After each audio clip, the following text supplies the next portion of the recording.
What's going on, guys? Got to touch real quick on this. These two major police shootings have been in the news the past couple days. One in Baton Rouge, the other one in Minnesota. And the first one I want to talk about is the Minnesota shooting. That one is just absolutely bonkers. The only reason we have any idea or any framework for what happens because the guy's girlfriend, the guy who was killed, his girlfriend started live streaming to Facebook immediately in the aftermath of the shooting. Okay, little background: dude named Philip Castillo was driving with his girlfriend and her daughter. He was pulled over her busted taillight. Okay, he informed the police that he had a CCW and he was carrying a pistol. As he reached for his ID, the cop immediately opened fire. Now, as the video kicks on, you can hear the cop say something that to me is very, very telling. He says he's still pointing. The guy's laying there dying, covered in blood. Wife's sitting next to him, or girlfriend rather, sitting next to him. She starts screaming. She's like, "They shot my boyfriend. He told him he had a CCW. He's going to get his ID like the cop told him to. He was following the cop's orders." And then the cop starts screaming, "I told him not to move. I told him not to move." I mean, the cop just sounds like he's completely fucking psychotic at this point. And, so that's very telling to me because if the cop did tell him not to move, is he's in the process of reaching for his wallet and then open fire, the cop would look at it like it's, like he's not following his commands or he's disobeying his commands. And that's enough to get you killed any day of the week by a cop. Any cop, if you don't do exactly what they tell you.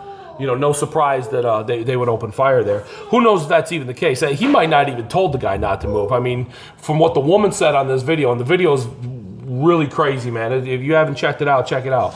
From what she says, he informed the guy of it, and the cop told him license and ID, and as he's reaching for it, and he tells him about the gun, the guy fucking just opens fire and kills the guy. And the cops just treat the woman like complete fucking shit. I mean, these fucking pigs, man.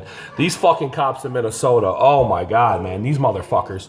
They should just line those pieces of shit up and cut their fucking throats over a pit and kick them in, really. I mean, these fucking guys. Not only the guy the guy that shot the dude, but the way they treated the woman afterwards was just really unforgivable. They're screaming at her, "Keep your hands up, keep your hands where I can see them." And she stays super duper fucking calm. Like, this woman had ice in her veins throughout this whole encounter. I could not believe when she was dealing with those fucking crazy fucking pigs. I mean, she kept her shit level. Like I was very, very impressed with her. Obviously, she got upset when she started talking about her boyfriend and him dying. But when she was dealing with the cops, when they're barking orders at her, like the cops like, "Get out of the car, turn around, face me, fucking back up, walk towards me," barking 100 different orders. The whole time they just killed her boyfriend sitting right next to her, and like 3 cops got their guns on her. Just these fucking guys. Like, every cop present on that scene who had anything to do with that should be at the minimum out of a fucking job. And the guy that pulled the trigger should, bye-bye, forever. You get the whole ride. Peace. Die behind bars, motherfucker. The other shooting I want to talk about is the shooting of, was it Alton Sterling in Baton Rouge, okay?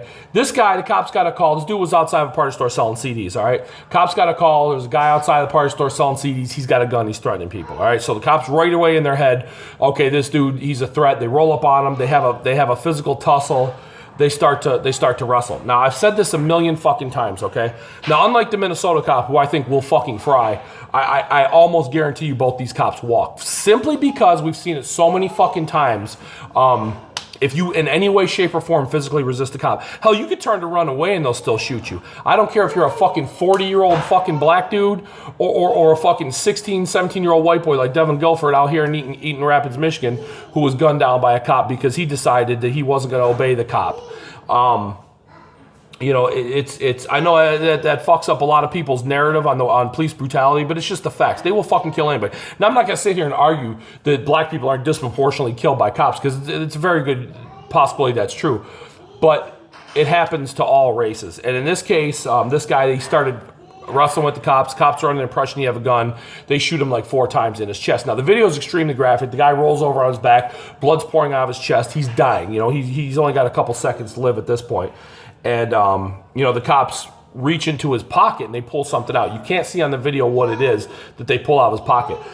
I bet it's probably not a gun, because I would assume the Baton Rouge PD would have been like, "Oh, look, he's carrying a gun. He was going to shoot our fucking officers, blah, blah, blah." Now, unfortunately, in this shooting, I think it was a bad shooting because he didn't have a weapon present. He was just wrestling and fighting with them, just not cooperating, whatever. I definitely think it was a bad shooting, and I think they should face charges. But I could almost guarantee you with 100% certainty, these cops in Baton Rouge will face no charges. I don't know if Louisiana does grand jury. I know they got that different law system down there. I don't know if they do grand juries to bring charges or not, but I will be fucking dumbfounded if they bring charges down there. Now, don't get me wrong. I think charges are warranted in this shooting. I just don't think they're gonna face charges, because it's always the bullshit of, oh, well, officers don't have the benefit of hindsight and blah blah blah, and you got to put your mind into the officer as it appeared at that time and blah blah blah. I'll just for the simple fact that he was actually resisting, I'll be shocked if those guys face any charges. Okay. In closing, something has got to be. I've said this 1,000,000,001 times. These bad cops, when they screw up and kill people, we have to start charging and convicting them. The whole system for holding police accountable through the justice system is broken. It's been broken for decades, and it has got to be fixed. And it's my contention that this isn't happening anymore nowadays. As a matter of fact, it's probably happening less, but it's being caught. It's being caught all the time now because everybody's got an HD camera in their pocket. You know what I'm saying? So we're just seeing it now. I can't imagine what it was like in the 60s or 70s or 80s, especially for black people, because they could just straight up fucking kill you if they're having a bad day. Oh, he did this. He reached for that. Blah blah blah. Let's just keep it real, man. It is what it is. The cops don't have this reputation because it's not happening. It's happening. There's a problem in the law enforcement community, and it's got to be addressed, okay? Because it's going to happen again, just like it did last time when the cops in New York were getting gunned down, the cop in Philly got shot up. It's going to start happening again, okay? You're going to see an upswing and attack on cops, and it's because police are not generally held accountable for their actions, and that has to change. It's got to be fixed. Got to start locking up these bad cops, man. Throw those motherfuckers underneath the jail. That's all I got. I'm going to catch you guys next time. Y'all be safe. Peace.